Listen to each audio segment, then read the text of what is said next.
Hi, Richard, and welcome to Sowing the Seeds of Change. It's a real pleasure to be in conversation with you today. Hi, Roz. Thanks for having me. So there are so many different ways that we could take this conversation, but let's start off, as I always do, by asking you, please, for your favourite quote and why. Sure. What comes to mind for me is Ilya Prigogine, he's sort of thought of as like the grandfather of complexity sciences, or one of the grandfathers. And the quote, as it's translated, is when a complex system is far from equilibrium, small islands of coherence in a sea of chaos have the capacity to shift the entire system to a higher order. I think you and I probably both know a bit about seas of chaos. But so why does this quote mean so much to you? I think we live in a sea of chaos. I mean, I think that we create things like civilization and norms and society and things to try and manage the chaos, you know, and by chaos, I mean this kind of infinitely unfolding uncertainty. We just don't know what's coming next. And the huge multiplicity of possibilities that can just keep flourishing in front of us because of just the way that life works. We live in chaos, and a lot of people would prefer not to look at it. You know, we try and make things predictable and safe, and so we have institutions and rules and governance and so on to try and make things predictable. And it seems like, at least, I don't know if this is just a meme, if people are just saying it, or if it actually is true that human society is getting more complex. And part of that increasing complexity means increasing chaos. You know, it means it feels like, if I look into what's coming in the future, it feels like all of the probabilities for all of the possibilities are all just increasing. You know, we might become a multi-planetary species, as Elon Musk wants us to be. We might completely lose civilization due to a collapse of our biosphere because of what we're doing to the climate and the pollution that we're putting into the environment. Both of those possibilities feel to me quite realistic over the next, I don't know, 100 years, 200 years. So there's this escalating complexity and uncertainty and chaos. And that can be a reason for fear. You know, a lot of people would prefer not to look at that because it's really uncomfortable, because a lot of those outcomes are really unpleasant. And so then it's like, well, how do we navigate in a storm, right?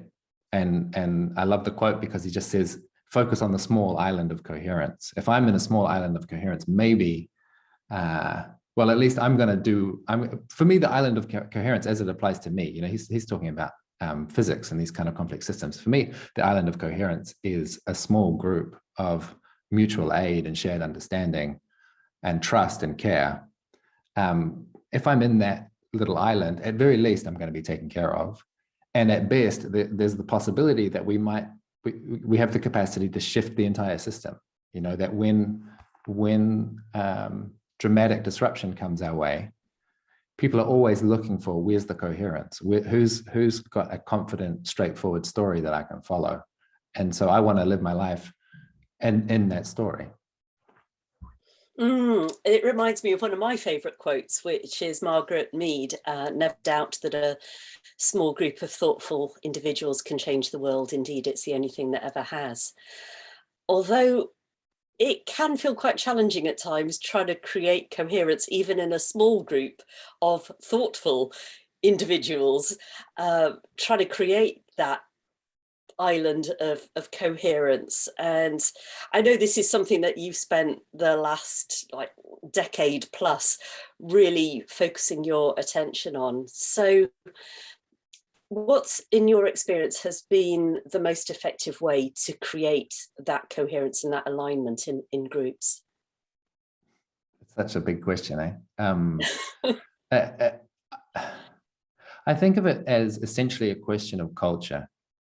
Like culture, I mean social norms, beliefs, habits, rituals, expectations, language, you know, all of this quite subtle, somewhat abstract, the ways that we interact with each other, the ways that we encounter each other, our protocols of interaction. A lot of it comes down to that. And then, so then the question is like, where does culture come from? Or how do you engineer culture?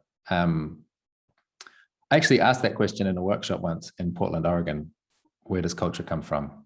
Thinking it was a rhetorical question. And someone, maybe because it was Portland, Oregon, said fermentation. And I loved that answer, fermentation, like as in, if you are making like a loaf of sourdough bread or you're making yogurt, you know, you start with the mother culture and then it goes through a process of fermentation. So if it was making a loaf of bread, you have a really intensely inoculated piece of dough, and then you mix that in with some new ingredients and you put it in a warm, dark place for a few hours, and then, you know, then it rises. The culture spreads through the whole loaf. I really think that's a useful metaphor for how do you spread culture in a group. It's like you need a mother. that there needs to be a source. It needs to come from somewhere, and I don't think it comes from nowhere. You know, I think life begets life. We need to be drawing from somewhere. So I've had this extraordinary privilege to have encountered some of these mother cultures in my life, you know, to be in touch with the genealogy where it does feel like there are groups with a high degree of coherence. And when I say you have this mother culture and then you incubate it or you ferment it overnight in a dark place, that process as it applies to human groups, I think, is about spending time together, building trust, building a sense of collective identity, and who are we and what do we care about, what do we believe in, what's in and what's out. That whole process seems to be crucial to me to incubate that culture, to give it a place where it can grow. Because there is we all live in wider cultures. We inherit a whole bunch of assumptions and beliefs from our parents and from the media that we watch and from the school that we went to, and all these kind of external sources are feeding us. And most of those sources are not coherent, you know, mostly, or if they are coherent, it's coherence that's come at the expense of freedom. So like you think about school or the workplace, most people are experiencing that in a very top-down command and control. Like we just have to kind of crush people's freedom so that we can get them all aligned. And that's a kind of coherence, but it's not a coherence that I'm particularly interested in. I don't think it's the kind of group that you're interested in either. We're looking for something that's more dignified, you know, that's more creative, that's more alive, that's more accessible and inclusive, and that people can bring their gifts and respond to each other. I think each of us do have particular qualities, strengths and weaknesses, and that there's a way to design a group that calls each person's strengths forward, and we can sort of reinforce what's best in each other and create something that's better than any individual. That's kind of the aspiration. Absolutely, yeah. So that the whole becomes greater than the sum of the parts. And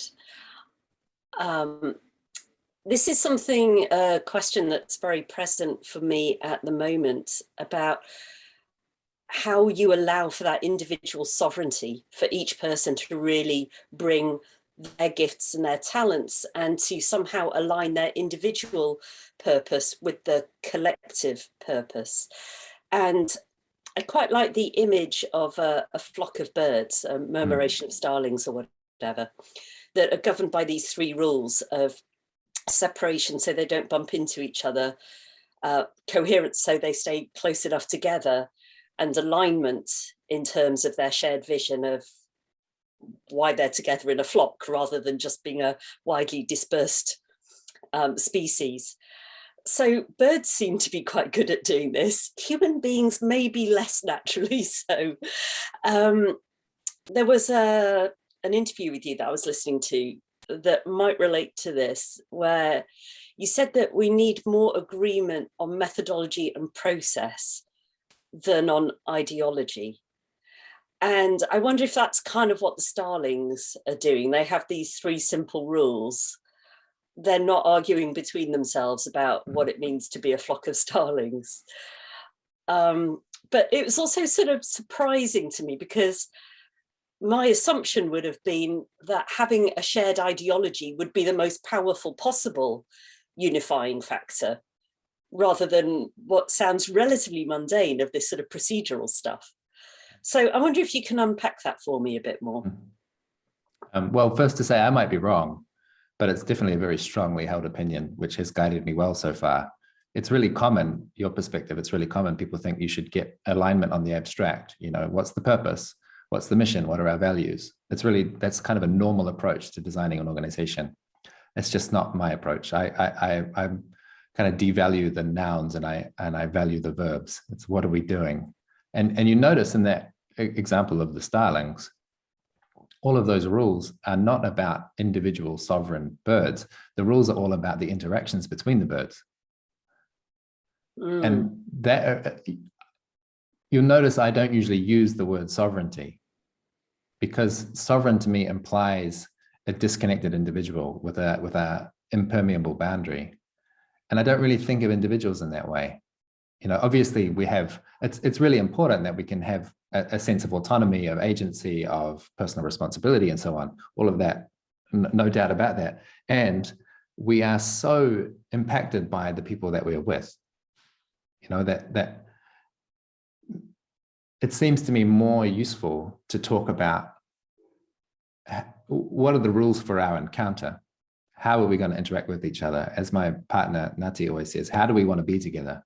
And articulate that. What kind of interactions are we up for? And that sets the scene for the emergence. So those starlings, they've got these very simple rules, and then this higher order of complexity and creativity and kind of beauty and wonder that you see in this murmuration of starlings, that's emerging from the right set of simple rules. I think the same thing can happen with human groups, that you have a simple set of rules for the encounter. You don't have to spend a lot of time talking about, well, I don't have to spend a lot of time talking about the purpose or the values or getting an agreement on this very abstract layer. It's more about what's the qualities of the encounter? How do we want to feel when we're working together? What kind of dynamics do we want to experience between us? And if we focus on that, it's worked for us so far. I don't know if it's just limited to me, or we're still, you know, in the R&D process, but it seems to focus people on the right part of the problem. Like, it's so attractive to talk about abstractions. It's so attractive to talk about, like, what's wrong with capitalism, or what about patriarchy? And like, we need to have theory. We need to step into that big picture space to get some understanding of what's going on in the world. But there's not much that I can do about patriarchy. You know, I can do something about how specific behaviors show up in a patriarchal context. I can do something about how do I share the microphone with women, for example. That's like a very specific verb where we can look at something concrete and say, hey, in this group, we want to have equal speaking time. Okay, well, that says something that I can do something about. If the agreement is we're going to dismantle patriarchy, well, how do I know when I've succeeded? Like, it doesn't seem likely that we're going to achieve that anytime soon. Okay, maybe patriarchy is an extreme example where we're talking about all of the last 5,000 years of human history. We maybe zoom in a little bit closer, and it's like, this organization's mission is to create a thriving life for all, or, you know, people always come up with these very lovely vision statements, but they're often quite distant from the verbs, from the practical, what am I supposed to do today, and how we're going to measure our progress next week. I find that really helpful. Yeah, that emphasis on the verbs, the being-ing is a way of taking what can otherwise rapidly devolve into a lot of differences of ideological opinions and find a way forward. And I think this is something else that you said, the belonging without the conformity.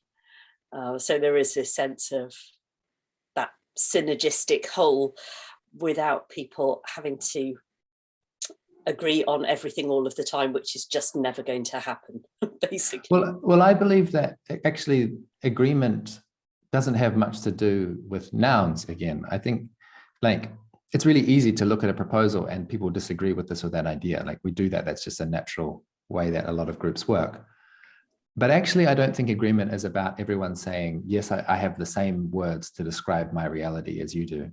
I think agreement is operating at a lower level down the biological stack. It's something that happens in our body when we feel trust, you know, when we feel we've been heard, when we feel that our position is respected, And when we have that sense of trust with the other person, then we're willing to kind of go along with what's happening. And when that trust is insufficient, then every possible opportunity for debate, we're going to take it and say, I don't agree with this, I don't agree with that, I don't agree with that. And it can be very attractive to try and just keep talking about the ideas all the time. But actually what's happening is we've crossed some kind of threshold where there's not enough embodied trust. People don't feel sufficiently safe or at ease with each other. And so we need to be working at that level. Yeah, that makes a lot of sense.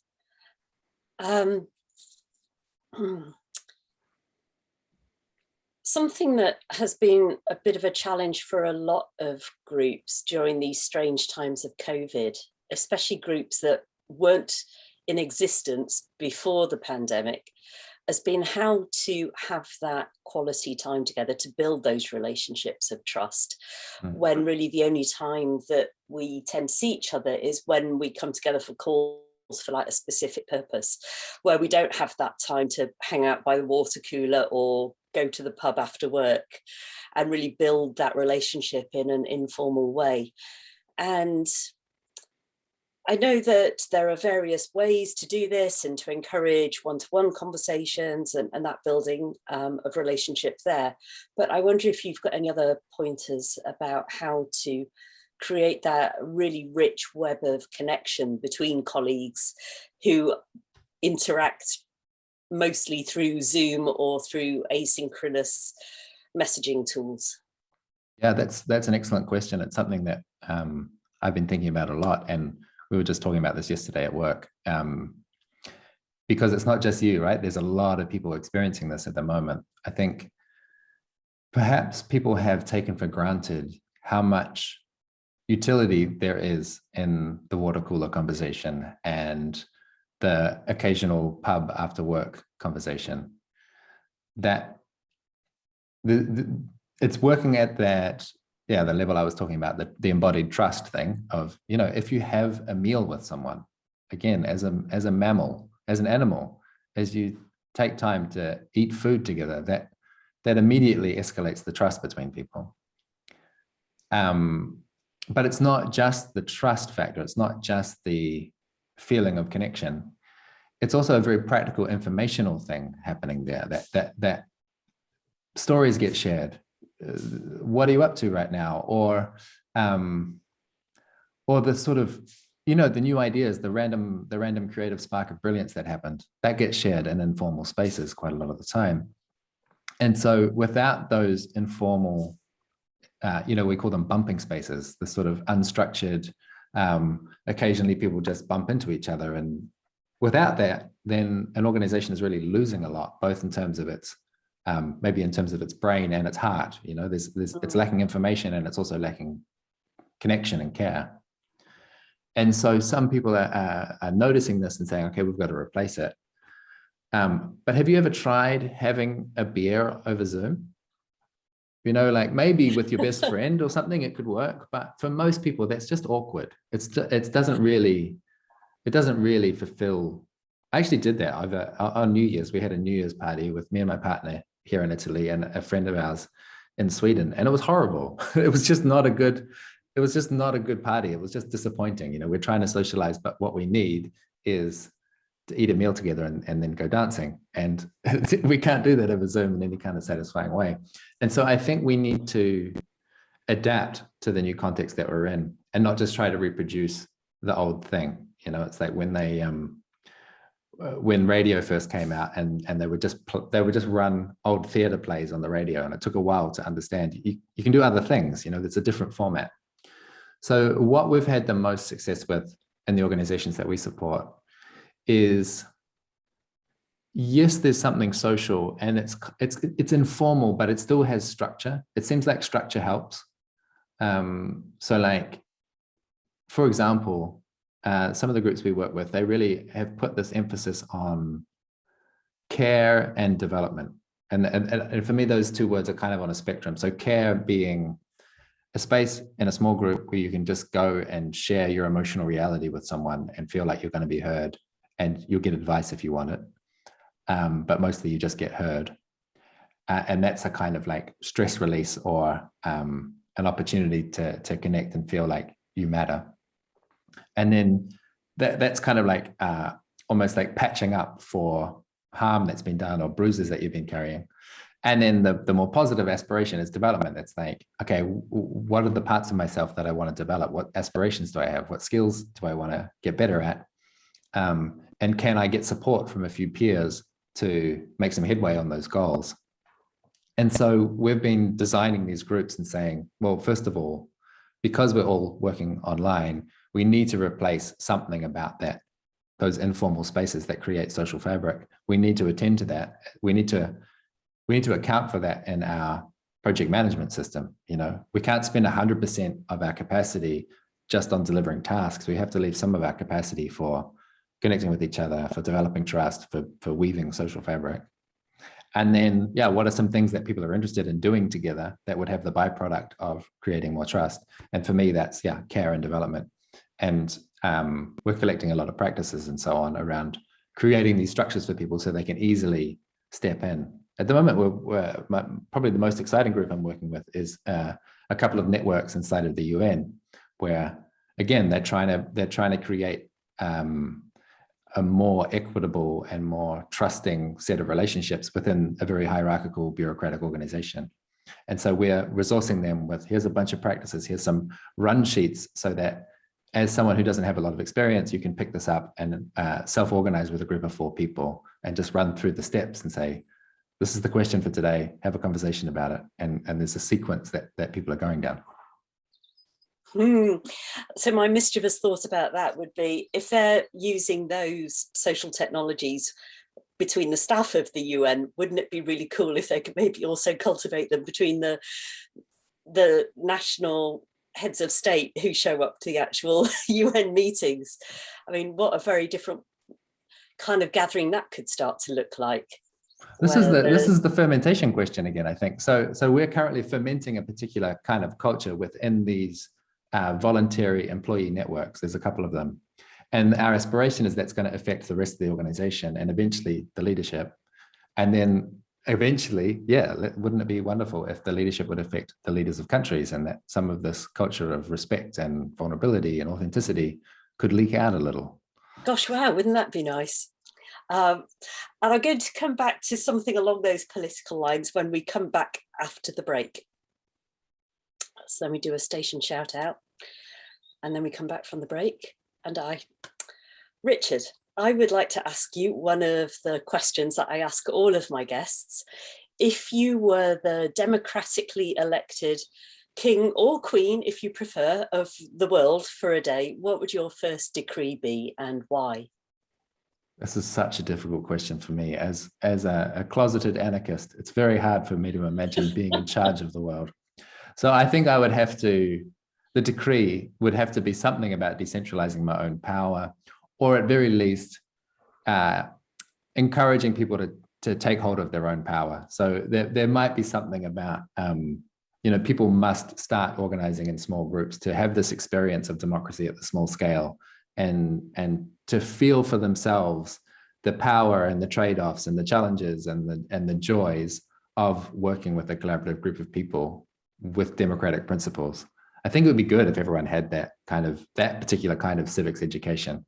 And maybe if people had enough of that education, then they'd be ready to get rid of me as the king. Okay, so your first decree would be to basically make yourself redundant. I'm quite lazy. Yeah. That is a great answer. Before I move on from that, could you just say a little bit more, when you say that you're a closet anarchist? I'm not sure you're actually that much in the closet, but what does anarchy mean to you? Because it clearly means, to a lot of people, it means something quite negative and scary, but clearly it means something very positive and participatory. Yeah, closet maybe is not the right word, but what I mean is I'm not an anarchist in the sense of having a tribal identity like a leftist or a feminist might be an identity that comes with both a set of values and a sense of who's in and who's out. I'm an anarchist in the sense that I'm trying to practice anarchism as I understand it. which means the part that I'm focused on, and I'm always going to have a limited interpretation, but the part that makes sense to me is we always have an opportunity when we encounter another person to set that relationship more in the direction of partnership. Partnership being, we're different. You know, at the moment, you're the host and I'm the guest. We've got different roles. But there's some kind of mutual respect going on there. There's some kind of dignity in this relationship. I've got the option to go towards partnership or towards domination. And the domination is always a dyad where you've got this awful duet between domination and submission, where one person is overexerting and the other person is shrinking. And that domination submission relationship, that's part of my inheritance as a human being. You know, that's something that we've been, it might be somewhere in our biology. It's definitely in our cultural inheritance. And I've always got opportunities to choose over and over again. Am I going to play this one more like a partnership or more like a dictatorship? And so my anarchism is about noticing where these opportunities for coercion and oppression, and seeking ways to flip them into liberation, freedom, passion, exchange, you know, coming out of this extraction thing and into this abundance thing. Yeah, and that language around domination versus partnership, I know you and I have both been very influenced by Riane Eisler's work, which is so articulate on this. But how can that change happen when it feels like so many people have been so indoctrinated and enculturated, almost brainwashed into this dynamic, that when there is that freedom, it becomes almost like agoraphobic for some people, where there's too much choice, too much autonomy. How to really present the benefits of that? Because I think you and I hope I'm making a correct assumption here, but please correct me if I'm not, that we feel that it's going to take all of us to tackle it. Oh, that's not the right language. It's going to take all of us on board if human beings are going to get through this next phase of our evolution. I'm not sure. I think that's part of why I brought this quote from Ilya Prigogine about the small islands of coherence. Focusing on the small, like I don't make any claims about the large scale. I try to avoid it anyway. Like, I'm not trying to enroll millions of people into a project. My scale kind of tops out around 20,000 people, 30,000 people. Because my view of the world is not linear. It's not, I don't believe that any of us are going to come up with a program that's good enough to enroll everyone into. I think we've got to rely on the emergence. We've got to rely on all of these different coalitions and factions pulling in different directions, sometimes reinforcing each other, sometimes undermining each other. And that the dynamic tension between all those things producing something that continues to affirm and spread life. And that's the game that I'm playing. It's not about trying to come up with the one true plan that everyone can agree with. Yeah, it's interesting that you say that. A while ago, I was looking at the work of Lynn McTaggart and some of her colleagues around the intention experiment.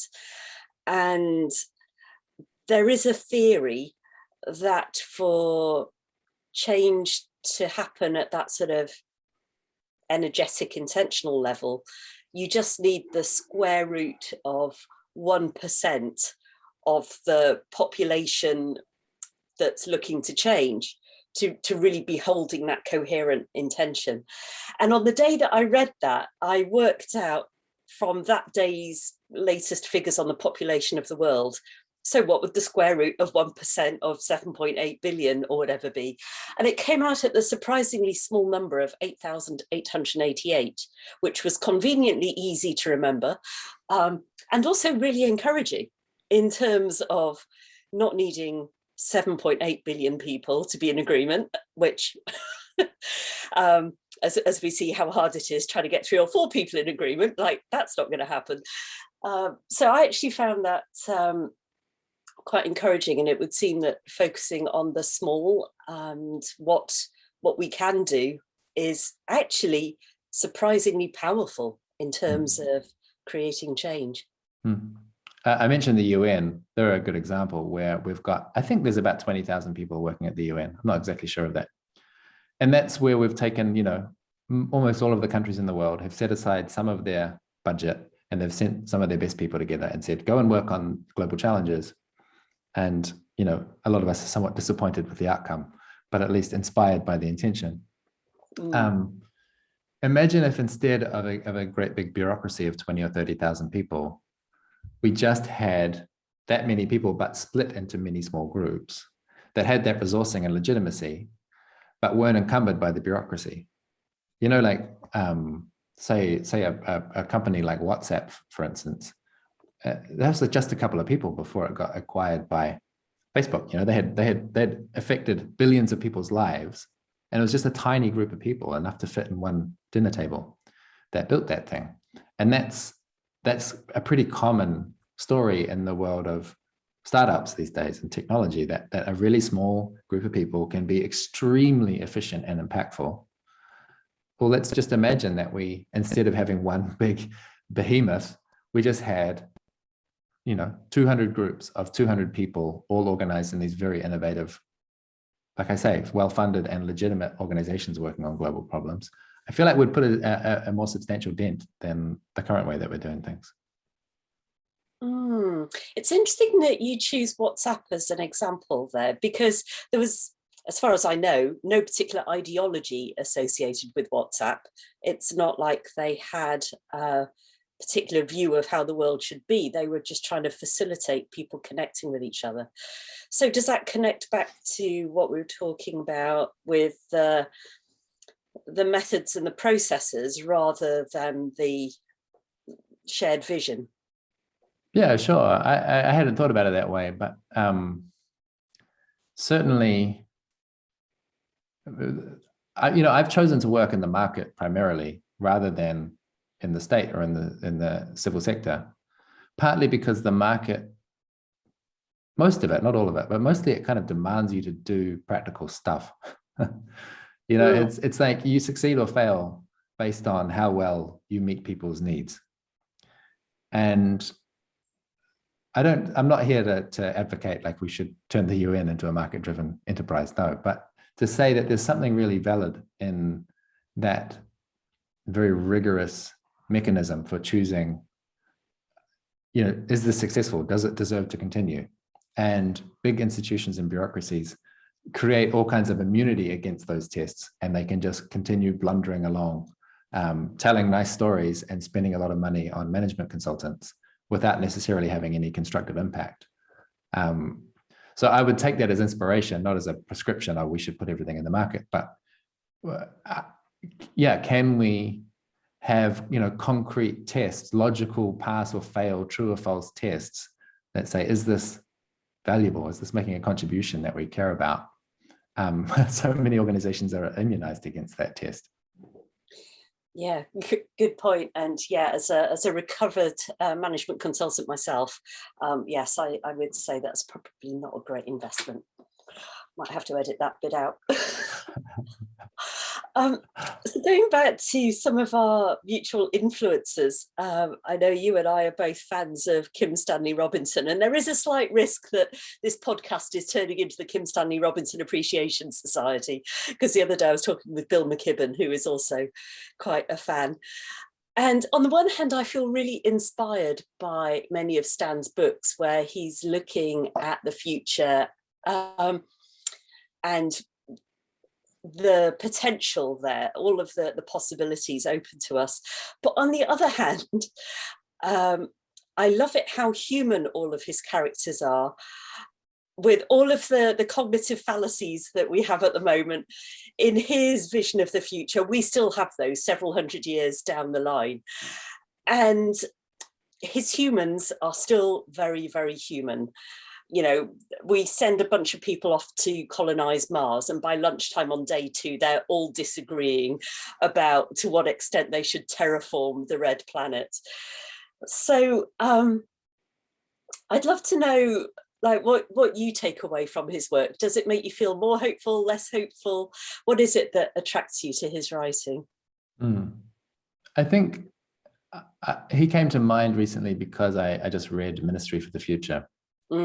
And that's such a compelling novel for me because it draws, to me, what looks like a realistic path beyond climate change being an existential threat.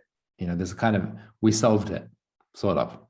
And it's credible to me because it's like I was saying before, it's non-linear. It's not like they came up with the one good plan and everyone got on board and then we licked it, you know. There's all these different actors pulling in different directions with different incentives and different value systems, and some of them are in conflict with each other.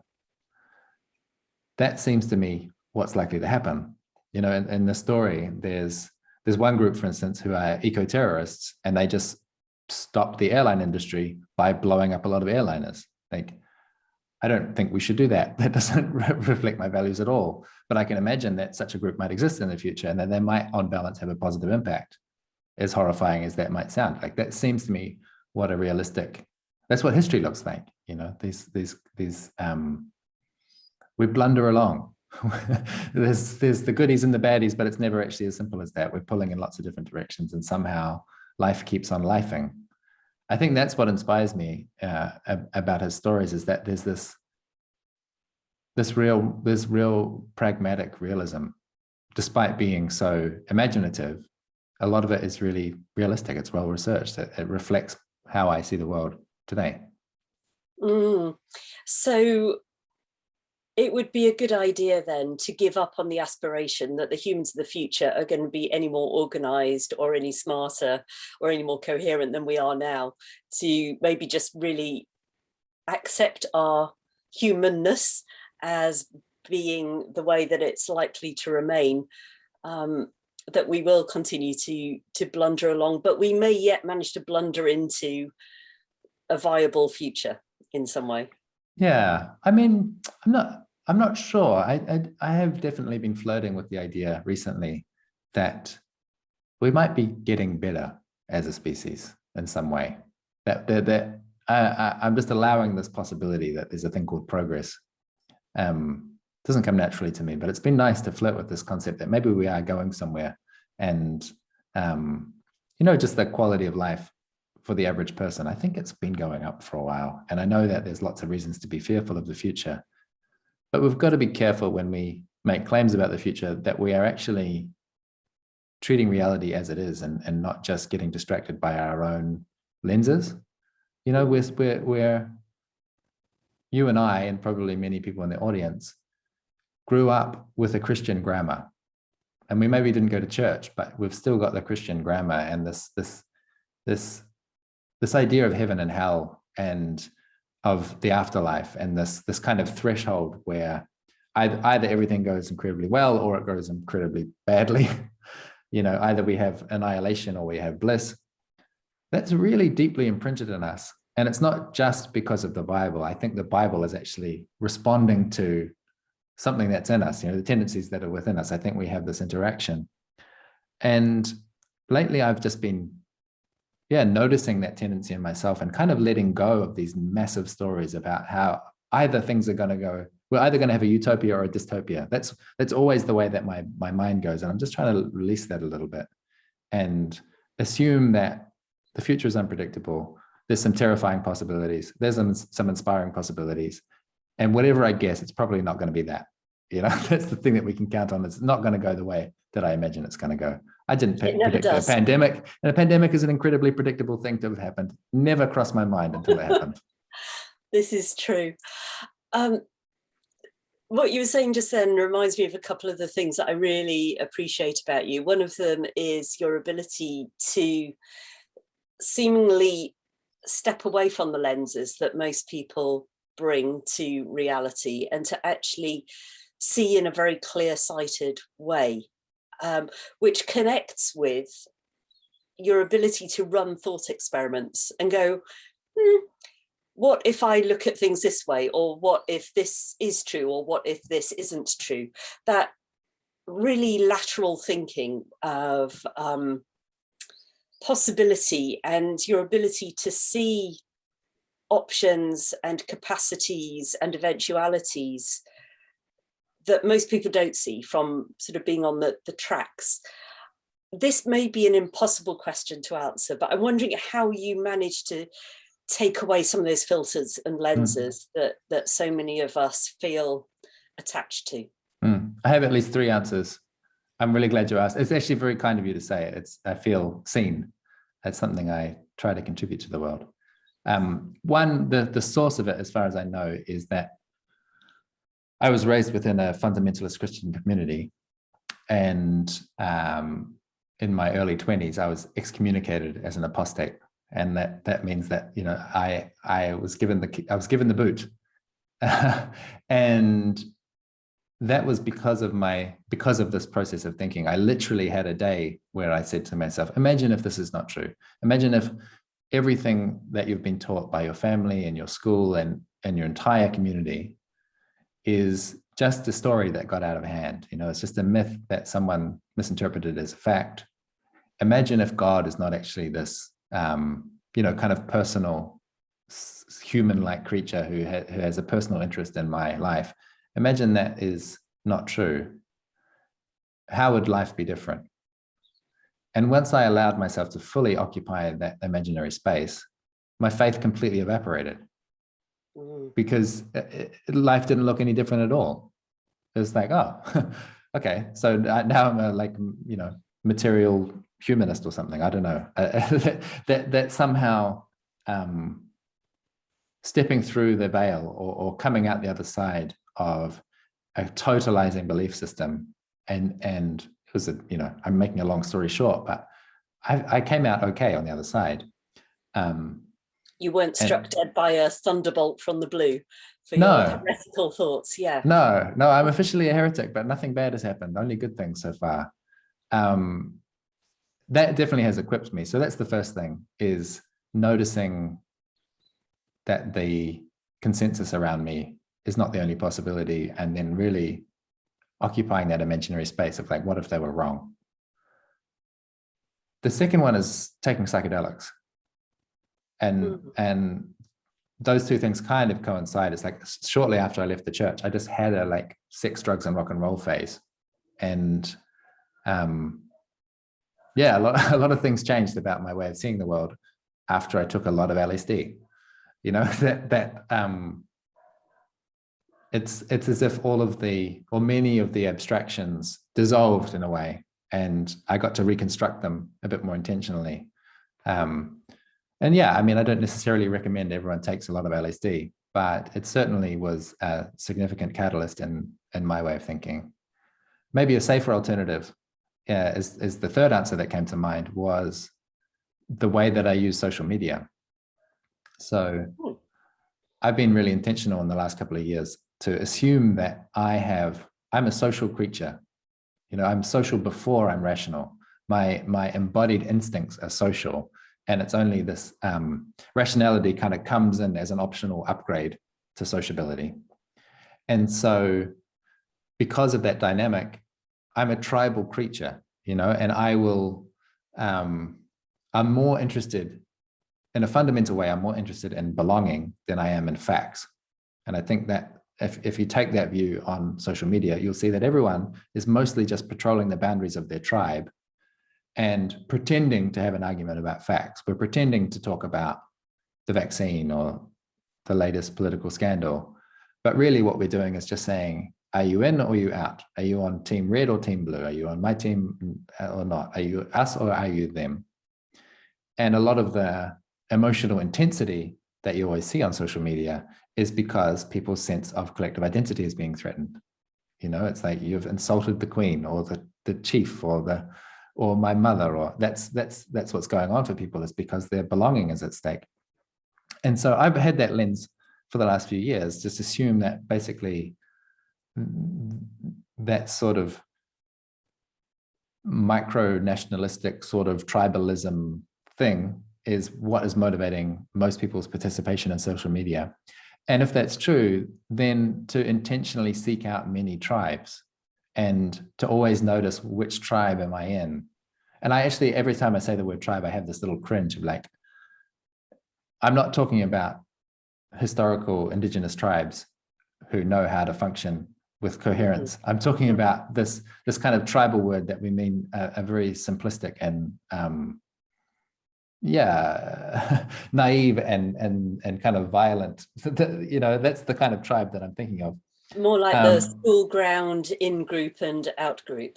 Exactly. I mean, maybe that's a more useful phrase, is just thinking in terms of in groups and out groups, and making sure that I'm connected to lots of different in groups, and I'm attempting to, well, assume that they're not all idiots, assume that they're not all wrong, and try and sift through and find what's the gem, you know, what's the little piece of truth in this person's perspective. And that has, that's kept me nimble. I think that's kept me really flexible in my thinking, because there's always a little glimmer of truth. I think Ken Wilber said, you know, no one's smart enough to be 100% wrong. I haven't heard that before. I like that. Yeah, because there is that risk that when we disagree with somebody, first of all, we think, oh, well, clearly they don't know the facts. So if I tell them the facts, then they'll see things my way. Then if we tell them the facts and we still disagree, we go, oh, they must be stupid. They haven't understood what I just told them. And then we find out, actually, you know, they've got a PhD, which of course is not exclusive of being stupid, but for whatever, you know, we find out they're not stupid. So we go, well, they must be evil in that case. If they've heard my facts and they've understood my facts and they still disagree with me, they must be evil. And it is, I suppose, finding that open-heartedness and that empathy to go, oh, well, they just have a different lens on than I do. And maybe if I'd have grown up in their situation, maybe I would have that lens too. So it takes the sting out of the judgment then. So it sounds like sort of at the core of your ability to see things more clearly is that that willingness to contradict yourself, to go to see the stories that you've been telling yourself about something, and to notice that they're stories. They're not reality, they're not hard facts. It's a story, it's cultural framing, it's something like that. And to go, what if that weren't true? Is that a fair representation? Yeah, I think that's a big part of it. It takes a kind of courage or a kind of faith that I will be okay, even if some of my core beliefs change in the process. You know, I think you'll still be you. Yeah, that I might, something important might change, but I'm not going to die. And I think it is the fear of death that keeps people from changing their mind a lot of time. If you're so attached to if your identity is so strongly fused to your ideas, of course you're not going to change your ideas because it feels like dying. Yes, it's something that I've been thinking about recently, about wanting my own personal upgrade. So I suppose my first upgrade was over 20 years ago now, where I noticed that the story that money was going to buy me happiness wasn't working for me. And my first clue was that I had all the things that were meant to make me happy and I was really miserable. So it's like, okay, that story clearly not working. And I'm at a stage now where I feel like I have a new set of stories and they've been serving me quite well for quite some time now. But I'm also recognizing that they're holding me back from taking the next step in my evolution. And even though I feel like I've learned a lot about fear and how to cope with it, I'm noticing that I'm kind of attached to some of these stories, that I associate them with this happier self that I've been for 20 years or so now. And that sense of loss or of death in letting them go, I can feel my egos going, no, let's hang on to those stories. And I guess maybe this is where the psychedelics can come in like getting you off that particular tram track. You know, it throws the switches and puts you onto a different track and just loosens up a bit of that mental rigidity that can develop over time. Certainly. It's also a very it's a bit like rolling the dice, you know. I think it's good for a lot of people to take a risk now and then. But it's also, I wouldn't be comfortable sort of prescribing it to everyone. What I feel more comfortable as a general prescription is about looking to, you know, who do you surround yourself with? Who's in your company? You know, who do you look up to? And things are a lot less scary when you've seen someone else do them, someone that you know and trust, you know. And I think most of us, when we go looking for it, we can actually identify inspiring characters that have a trajectory in life that we want to emulate. And that makes it so much more accessible than having to like fearlessly go on your own.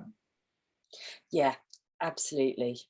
Yes, even if not many people have trodden that path before, just knowing that somebody has done it and survived is probably quite deeply rooted in our lizard brains, that if we see someone else jump off that big cliff into that pool and they bob up to the surface and they're still alive, then the rest of us are quite happy to jump in as well.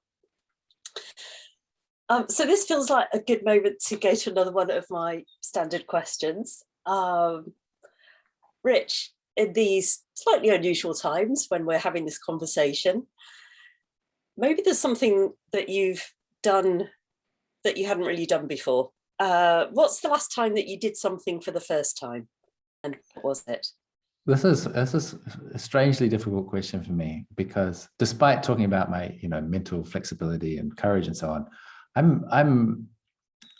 I get a lot of sense of security from doing everything the same. Yeah, I'm a very routinized kind of person. I like to have everything exactly the same, and that somehow, you know, enables some kind of freedom. So I don't like doing new things. And this is someone who's migrated countries. I don't know how that happened. But the simple answer, the actual concrete answer of like something that I've done recently for the first time, I found a game that I like. And I've always had issues with, you know, like board games and things. I've always found them really unpleasant for lots of different reasons, about the kind of social dynamics that emerge and the awkwardness of competing and who I become when I'm very competitive, or who I am. We could probably have a whole conversation about Monopoly then. Right. Well, someone introduced me to a game called Hanabi, which is a cooperative game. It's really simple. You've got a specific deck of cards, and you have to give each other hints, and you have to kind of track. You've got 5 people, and you've got to track everyone's, what they know and what they don't know. And it's just been so much. Yeah, I finally found a game where I'm like, I get this. This gives me a lot of joy.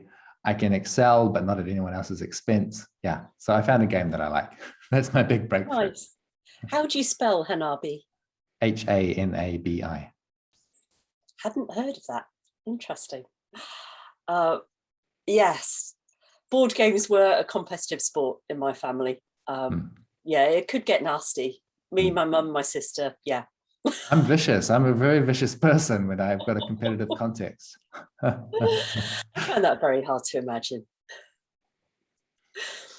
So let's move on to a nice cheerful subject, like the collapse of civilization. How about that for a nice light topic? Yeah, sounds good. Yeah. So with we both have a sort of activist background of some sort, and there has often been dramatic rhetoric around these movements, whether they're environmental or social justice or financial. And I believe you've been having a bit of a rethink about whether it's actually helpful to use that apocalyptic language or not. So I wonder if you could share where your thoughts are at the moment on that. Yeah. I know for myself, you know, like I have an inner compass that tells me what to do and what not to do. And that's just my own discernment and judgment, and, you know, my attempt to live a life of good character. And certainly that compass has been telling me to avoid the apocalyptic language lately. That's not to say that this is a prescription for someone else. You know, I don't have a complaint with Extinction Rebellion. Maybe that's the right, or maybe it was the right thing to get extinction back onto into the newspapers, you know, so that when, you know, in the last couple of months, we had these really serious floods in China, in Germany, in the States, and parts of the UK. And I think the people in the Western world that experienced those floods, the phrase that came to mind was climate emergency.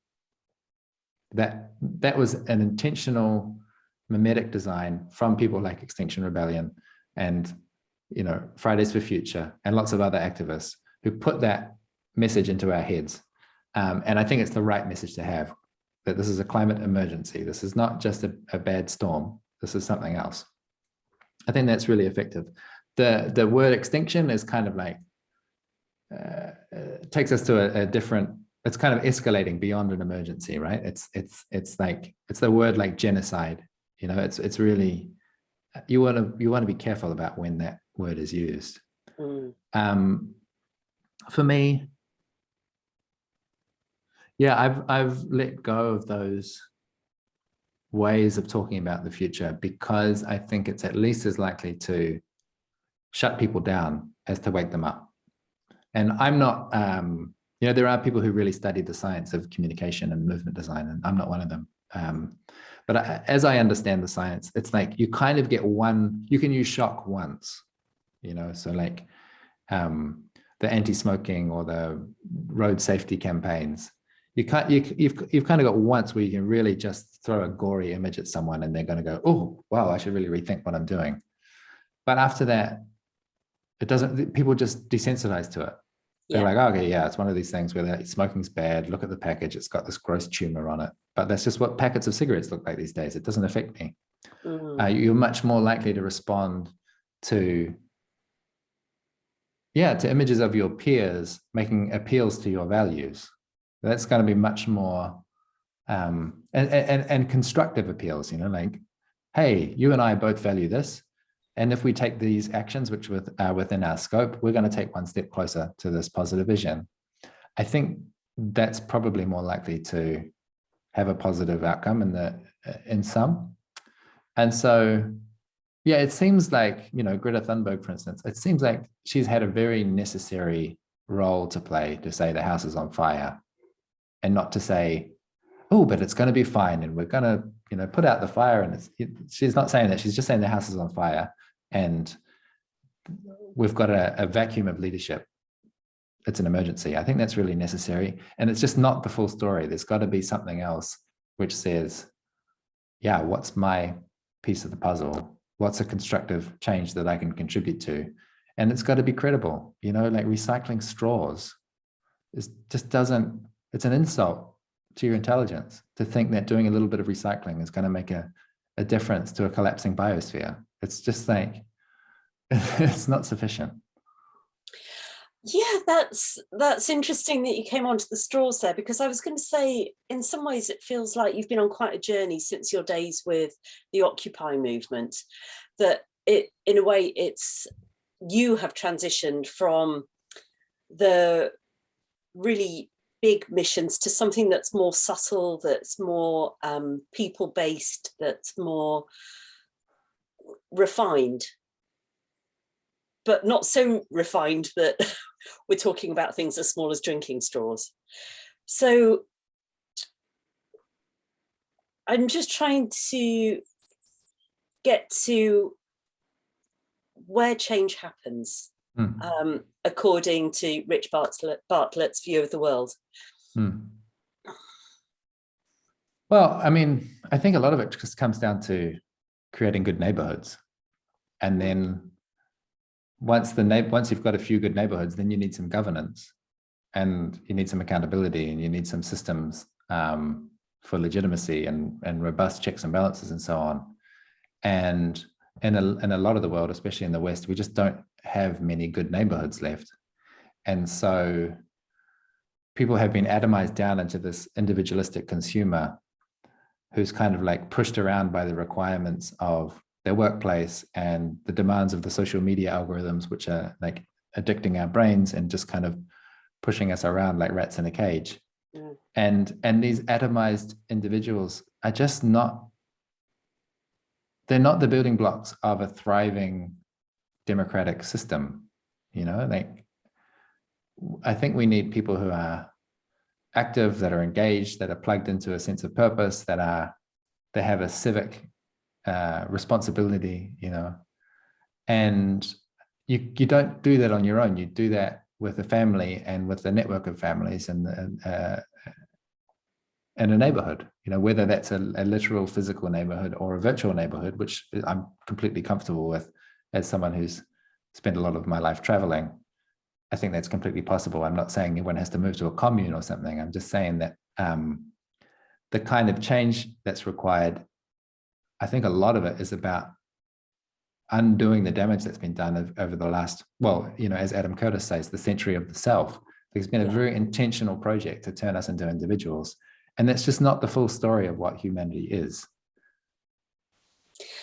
Yes, it seems like you tread this fine line in a very balanced way between recognizing the sort of chaos and anarchy on one side, but also I could see the orderliness and the structuredness on the other side, which is making me think a bit about my current obsession of yin yang balance and these co-creative dynamics, which then took my thoughts to when I was participating in your course with the Hum earlier this year, which was hosted by you and your wonderful and wise partner, Nati, and the way that the two of you really embody that sort of yin and yang complementarity so beautifully.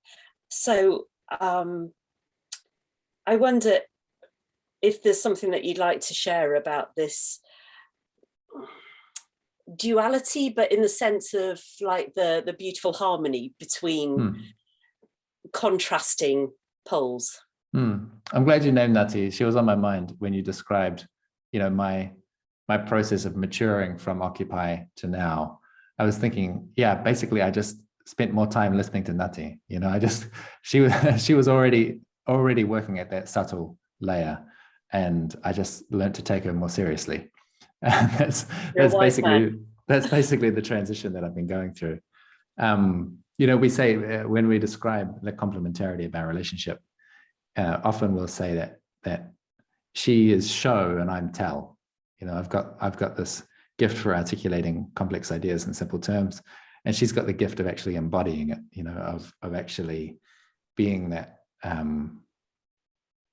that model, that demonstration of this is a way that's available. This is one way that you can be a human, and by living that way, it makes a very compelling argument that it's a good way to live.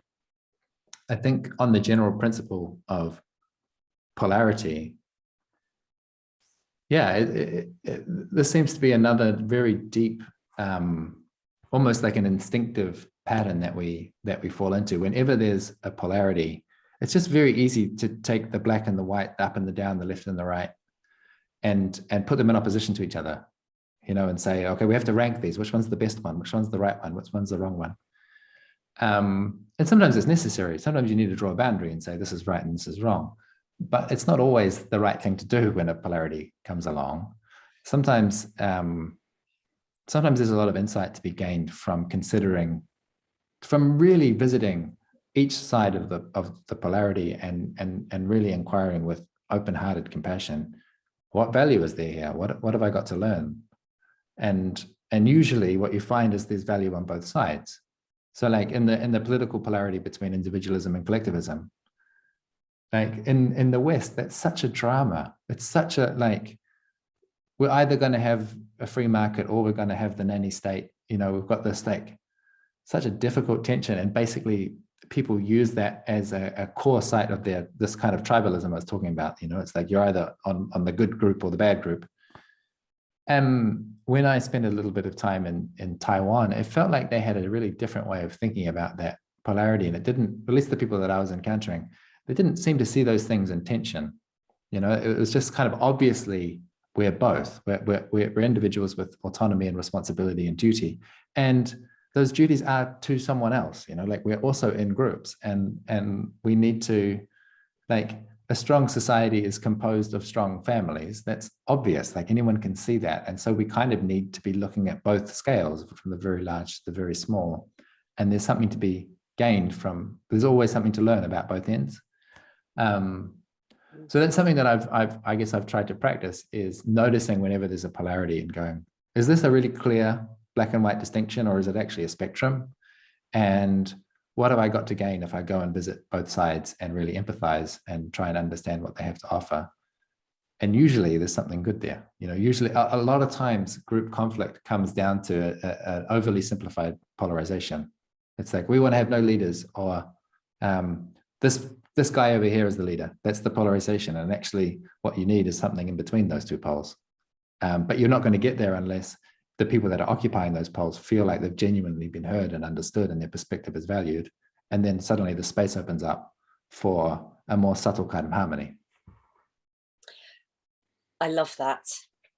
Yeah, I mean, if we could just have so much of that in the world, of that recognition that the truth usually lies somewhere in between and or includes both things that we perceive as opposite, but are in fact connected, and to sort of find that space in the middle. And I wouldn't even say it's not, this is my sort of engineering brain kicking in. It's not just that it's in the middle or it's between these two poles. Often it's orthogonal. It's like in a different plane. Like the solution we're looking for is just not mapped out by the pole that you've got, that you're looking at the moment. It's over there. It's in the lateral dimension. Yeah, in my mind's eye, I was sort of seeing the two perceived polarities being the two bottom corners of an equilateral triangle, and the space and the option that includes and transcends both of those polarities sort of being at the apex of that triangle. Thank you for that. So I could talk with you all day, Rich, I really could, but I want to be respectful of your time. So let's go to turning the tables. Have you got a question for me?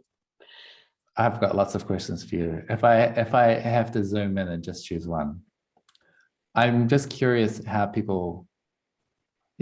people, when they're awake and paying attention to what's happening in the world, and like, I'm avoiding the apocalyptic language, but it does seem like there's a lot of really important crises that need attention. How do you choose what's your piece to work on? This is such a great question that I've basically been obsessed with for at least the last 10 years since I finished rowing my last ocean, because it felt that I've been told more than once to like pick one problem and focus on it. But as soon as I try to zero in on one problem, it's like, well, I can't solve that one on its own because it's connected to this one and this one and this one. And so both of those things were true. I needed to be more focused, and yet I couldn't solve a problem in isolation. And I think that the way that I see it now is that in some ways it's easier to change everything than to try and solve one little bit of it, because our political system, economics, social psychology, like all of this, it's all connected. But of course, I personally can't change all of it. So it partly helps knowing that there are other people around the world, other groups, organizations who are dealing with other parts of the puzzle. It also helps to know that there are particularly powerful acupressure points within the system that punch above their weight in terms of their ability to create change.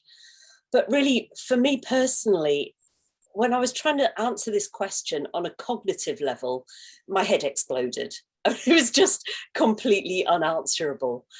And something that has been a big part of my journey over the last 10 years particularly has been trusting my intuition much more about what am I here to do. And I particularly love this quote that I'm just going to try and find now. Howard Thurman said, "Ask what makes you come alive and go do it. because what the world needs is people who've come alive. So I actually came up with a formula this week for how I want to spend my time. Something that is joyful, something that is edifying in that it makes me a better person, or something that gets paid. And preferably it's all three of those. But it's really important for me to be doing things that feel good and aligned with my purpose. And I suppose now that I am looking back over the last 20 years and joining up the dots with the benefit of hindsight, I can see that the rowing, you know, some people have said, what does rowing across oceans have to do with raising environmental awareness? Like, how is that actually helping anything or anybody? And my honest answer to that is, I don't really know. I just know that I felt called to do that, a really powerful calling. And so I just had to trust that whatever entity, whatever worldview you take on this, whatever entity was doing the calling knew what it was doing. And turns out it did, in a way that my cognitive mind couldn't see. So I really am just leaning into that trust of feeling guided, and whether that's my subconscious or my heart or my intuition or God, the universe, spirit, source, whatever you want to call it, just trusting it. And so far seems to be working. That's such a good answer. That's so good. Yeah, it is. Of course, that kind of leads to the next question of how does one cultivate this intuition or whatever, this guidance system that you're using? How do you, what kind of doubts do you have? How do you tune the machine, as it were? I don't know how much depth you want to share, but I'm curious to know your way of operating this creature. Yeah, creature's quite a good word for it. I learn a lot of things by doing them wrong. And those are the lessons that I really, really remember.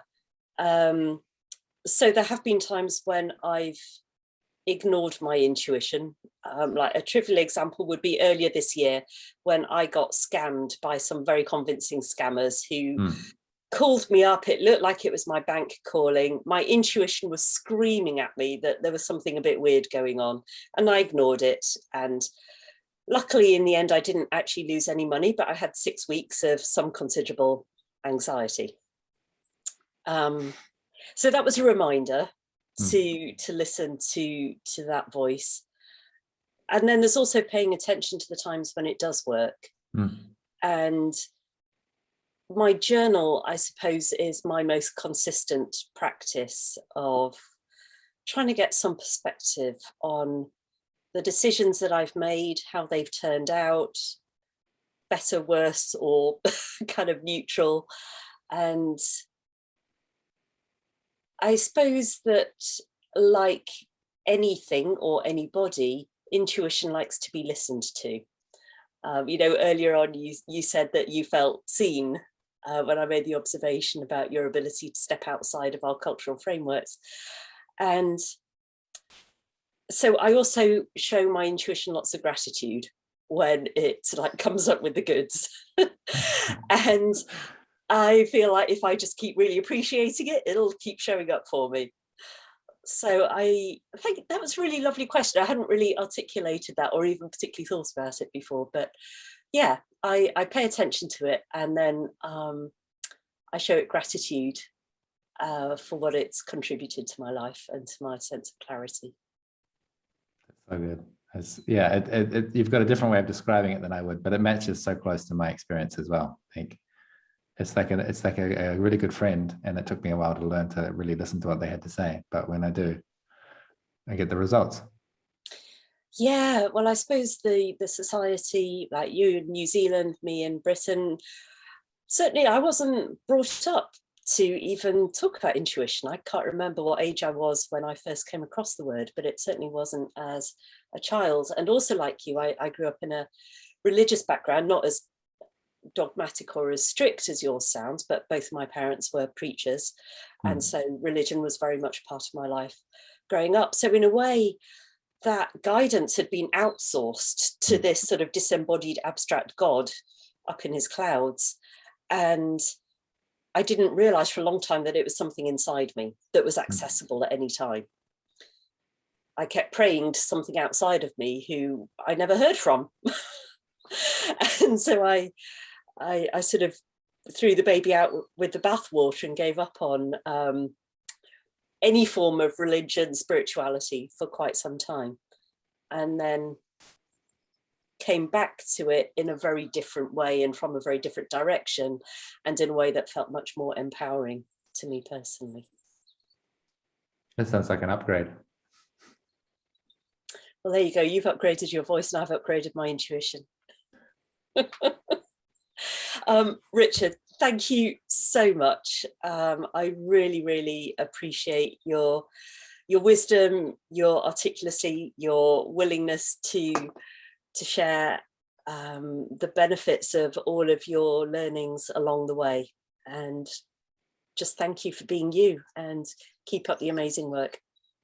Thanks so much, Roz. It's yeah, the funnest thing is for me to get to share when I've got a microphone and plenty of time to just tell you what's been going on in my head. So I'm really grateful to have been invited.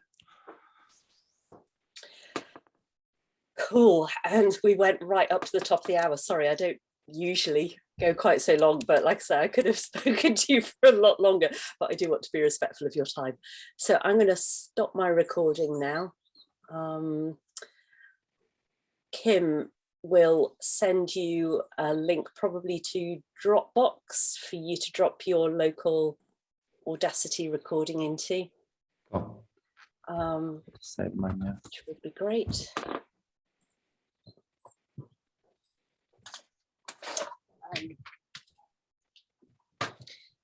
And yes, well, maybe we'll get the chance to continue the conversation in a future season. I don't know yet exactly what date this conversation will be going out. We're just finalising the running order at the moment. It'll probably be December, I'm guessing, but we'll let you know so that you could, if you felt willing to spread the word across your social media, that would be fabulous. I love talking about myself. Your favourite subject. Yeah. I'm talking to Kim Stanley Robinson next week. So if you've got any questions you'd particularly like me to ask him, then drop me an email. The questions are always, it's just about kind of what he's connected to in the present that is so inspiring, that helps him think about the future. Like, what is it? He must be hooked into some good shit. Yeah. Yes. Oh, can I also, like, off the record here, but it was really interesting to hear you talk about psychedelics, because I've tried ayahuasca and mushrooms in the past and got very disappointing results. I'm going to give it one last shot. I've connected into somebody for a guided journey on the 10th anniversary of the completion of my last ocean. So I'm really excited about that opportunity, because looking for some different tram tracks. It's all about, for me, it's all about the quality of the guide. Well, yes. not all about, but like, unless you've got, like I've had trips where there's something inside of me that gives me enough guidance to go where I need to go. But it's a lot easier to have an external point of reference. That's just kind of like taking me along. She comes highly recommended, and I just really liked and trusted her when we spoke, and we're going to do it here in my home. And I think I've, it's all about set and setting, according to Michael Pollan's book. So I think I've got both of those covered, and I'm like, if this one doesn't work, I just give up on the whole thing. I decide I'm either immune or just enlightened enough already. Yeah. Will you forgive me if I give you one piece of advice? Please do. And thanks for asking for permission. Oh, forgiveness. It's just about surrender. Like, maybe you think beforehand, what do you need to have in place so that you are able to surrender as much as possible during the process?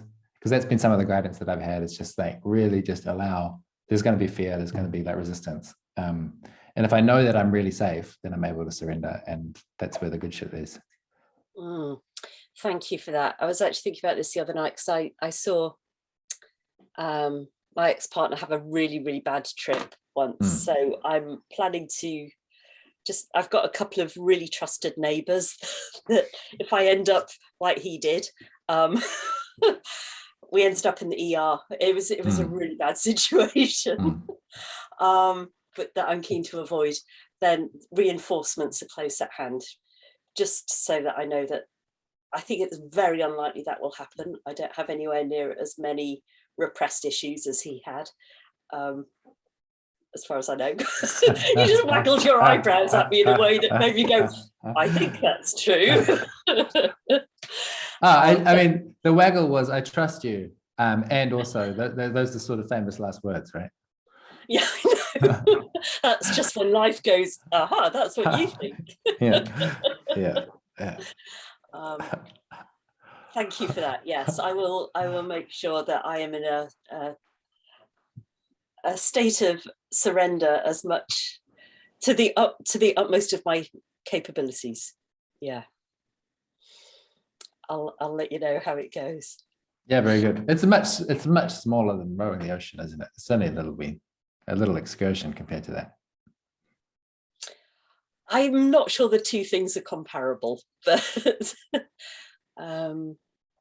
yeah, hopefully life-changing in I was going to say a different way, maybe even in a similar way.